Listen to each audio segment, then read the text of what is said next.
Hello guys, welcome back to another new video. This video I'll show how to video edit with Filmora. So guys, I'm just previous version 2 project and I click to the new project and input video clip image or others file. So guys, I'm just add 4 AI generate image video.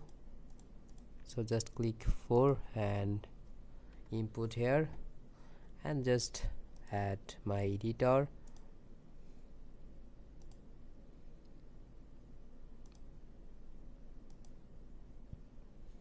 So guys, now I'm preview my 4 video and this is C options and this is the field with C and this is the love story. And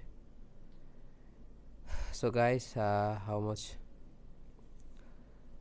so guys, now my video is okay. I'm just create export click and AI. Okay, don't title AI, so I'm just title love story.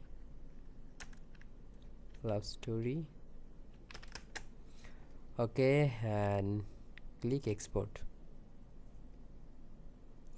So guys, I hope you enjoyed this video, so please subscribe our channel and like this video. Goodbye.